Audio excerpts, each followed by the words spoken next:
Welcome to my channel. My name is Marcy and I was one of Jehovah's Witnesses for over 30 years and a regular pioneer for 10 of those years. I was contacted on the door-to-door work in 1987 and I left the organisation in 2022. This video is in response to, is part 3, of the last 2 videos about Jehovah's Witnesses who are active or interacting with me on my channel. So what I'd like to do now is just apologise for that last video. The sound quality wasn't great. My fiance messaged me and said the school children were really loud on the playground and he found it distracting. And this was mentioned by another one of my subscribers or viewers. It's something that I'm just going to have to watch out for when the kids are out. But they're out on the playground from 8 o'clock until 4, so it's quite difficult. And so I just apologise, and they've actually gone home now. So, but what I wanted to do is just mention a comment that was made by somebody called C. Kelly. And she reached out to me, or he, and said, I found a good scripture that you can use when people accuse you of being judgmental or judging others when you are exposing truth. And they mentioned a scripture in the book of Ephesians. And C. Kelly also noticed that I found the silver sword. So here it is, and we're going to use it again. And I'm just going to read the scripture that she sent me. This is Ephesians chapter 5 and verse 11. It says, "Stop sharing in the unfruitful works that belong to the darkness. Rather expose them for what they are." So that's what I'm doing. I'm going to continue to do that.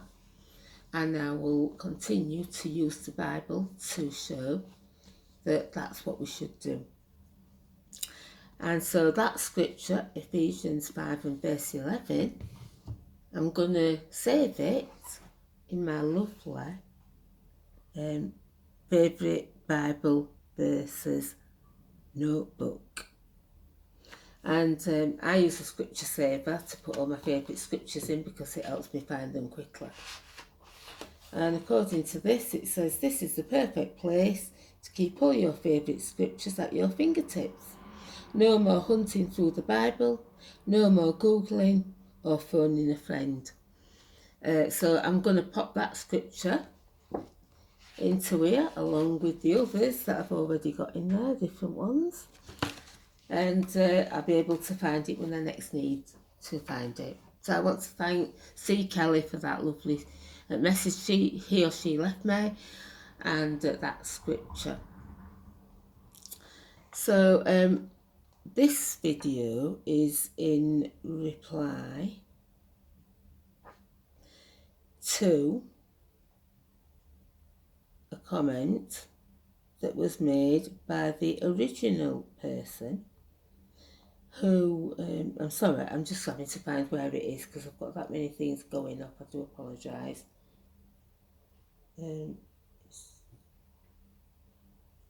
To the original person who sent me the message, and she sent me a message again yesterday. So I'm back on track. This is user JW, and she's the one I made the video about the comment yesterday. I'm just going to read you what she says this time to me. She's confirmed that she's a sister. She says, "Thank you, Marcy, for addressing my comment. Yes, I am a sister who has been a faithful Jehovah's Witness from the age of 16 to 54. I watch videos from ex-Jehovah's Witnesses as I really want to know why brothers and sisters leave. When a member of the congregation is disfellowshipped or resigns, I never see them again, and I am left wondering, why did they go? The clip you spoke about, Jeffrey Jackson at the Australian Royal Commission, I have seen it. I have decided that I will write to headquarters in America to ask for an answer. You may remember learning that in specific situations, a brother and sister can withhold the truth in order to protect the lives of other members of the congregation. However, as you said, Jeffrey Jackson was not being threatened with death or prison, so I am a bit confused. Watching your videos, I can see that you are a gifted pioneer. Your knowledge of the scriptures does you proud. I am happy that you have not lost your faith as many Jehovah's Witnesses, ex-Jehovah's Witnesses do. Your videos are executed with intelligence and grace. It's nice to see a lady who is very comfortable in her own skin. I will continue to watch your videos. So that's what she says, and I think that's she's paid me a few compliments there, and I don't think that I was a gifted pioneer at all. I just think that I did my best, and in the circumstances, and as I say, I never actually brought anyone into the organisation, and I thank God that I've not got that on my conscience. But to address a little point that she makes, where she says, you may remember learning that in specific situations a brother and sister can withhold the truth in order to protect the lives of other members of the congregation. Now, this is what is called by the Watchtower theocratic war strategy, where you are allowed to lie or withhold information from those who you feel are not entitled to know it. And so I'm just going to bring up, wait a minute, let me just find it. Sorry, I'm not very organised today.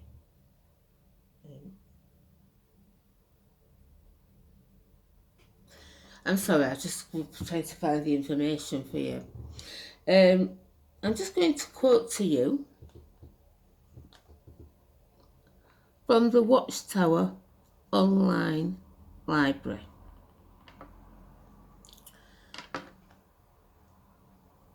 And it's talking about, it's the Watchtower, it says 57, 5/1, page 285. Now, I presume that this is an old Watchtower that's come up, but it actually discusses the use of theocratic war strategy.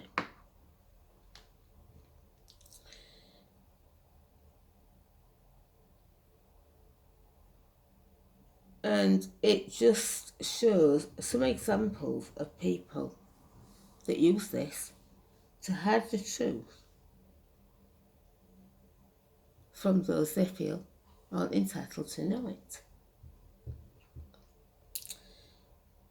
And so I'm just going to read from paragraph 3. It says there, perhaps some will wonder as to where the line is to be drawn between the use of theocratic war strategy in hiding the truth and telling of lies.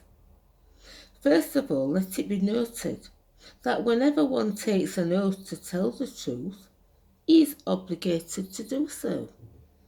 By dedicating himself to do God's will, each Christian has taken a vow or made an oath to do God's will and to be faithful to him.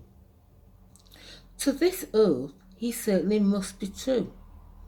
Likewise, when a Christian is placed on a witness stand in a court of law, he is obligated to speak the truth, if he speaks at all.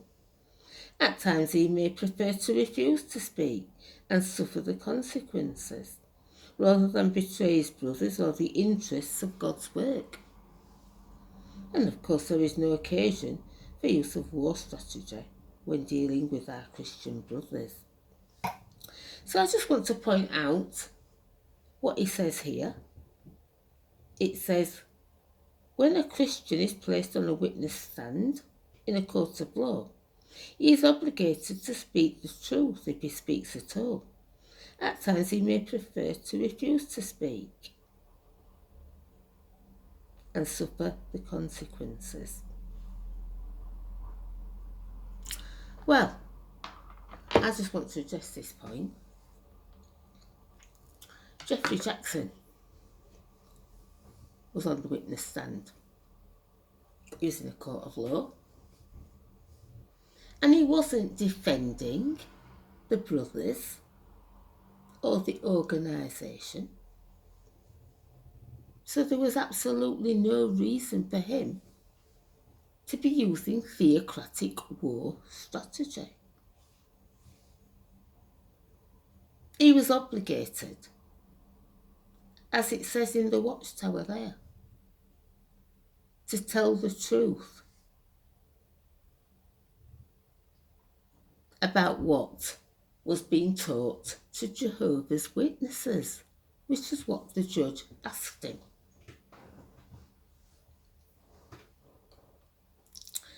Now, why did Jeffrey Jackson decide to lie to the judge and the court and all of us about what is taught to Jehovah's Witnesses?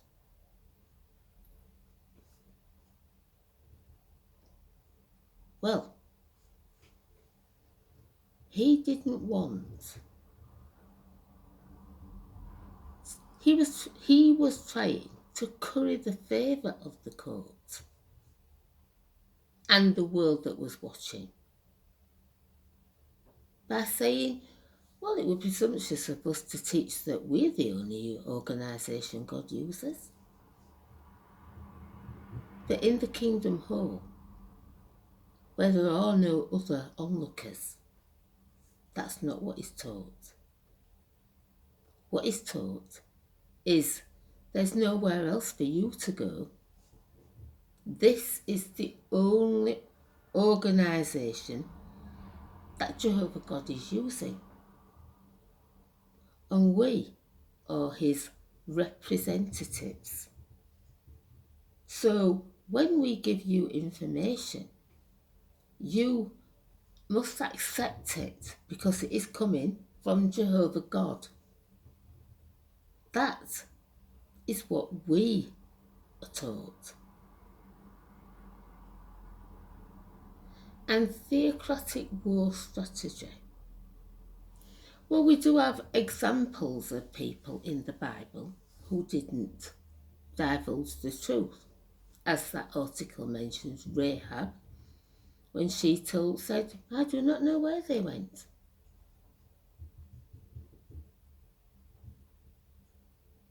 When she was talking about the spies. Or King David, who according to the Bible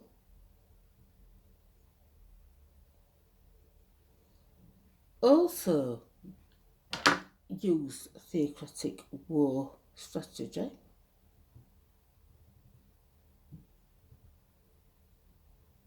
And according to this, it says, did not Rahab hide the Israelite spies? Did not Abraham, Isaac, David and others likewise hide the truth at times when faced with a hostile enemy?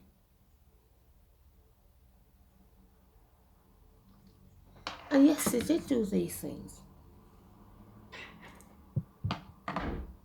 But we are told to speak truth. And what they did, they had to account to God. Because there is not one scripture in this book that tells you to withhold the truth from people who you feel are not entitled to know the truth. And quite honestly, Jeffrey Jackson standing up on the stand and putting his hand on here and swearing to tell the truth and then lying, has decided that this worldly court that is in and before is not entitled to know the truth about what is taught to Jehovah's Witnesses. And so he decides to use the Watchtower theocratic war strategy, for which there is no Bible, scripture that tells you to do it, in this book or in this book.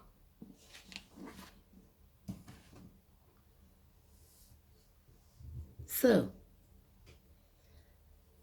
whichever way, I would be very interested to see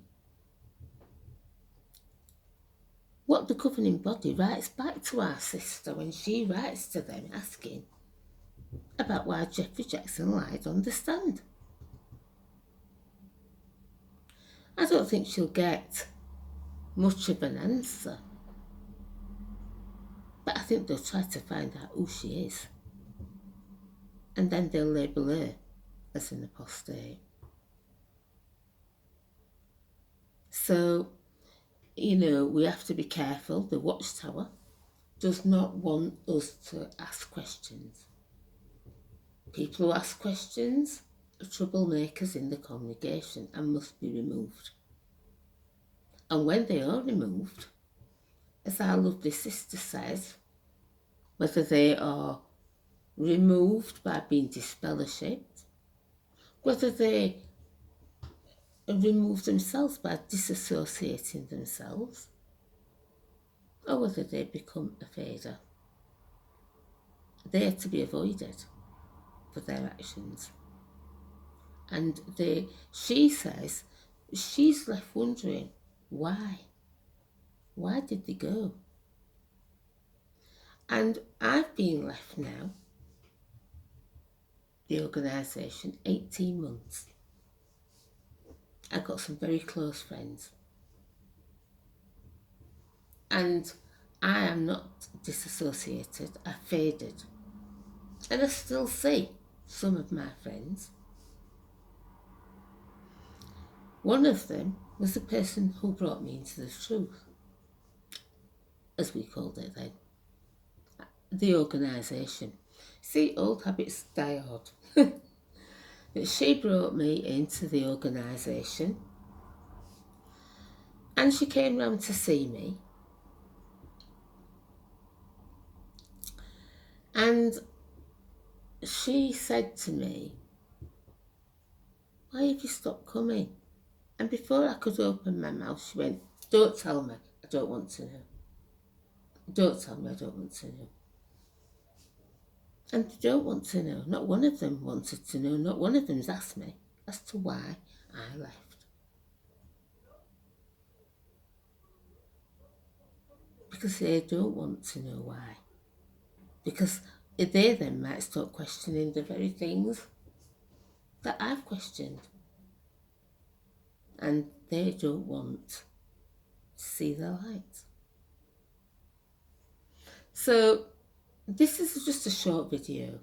I just want to say thank you to all my viewers, all my subscribers, and for the lovely messages of support that I've had. Especially since Jim accused me of sitting on the judgment seat. I've had some lovely messages and I want to thank you. Thank you for encouraging me. Thank you for watching. Thank you for liking. Thank you for subscribing. And thank you for sharing. Until the next video, I'll say bye.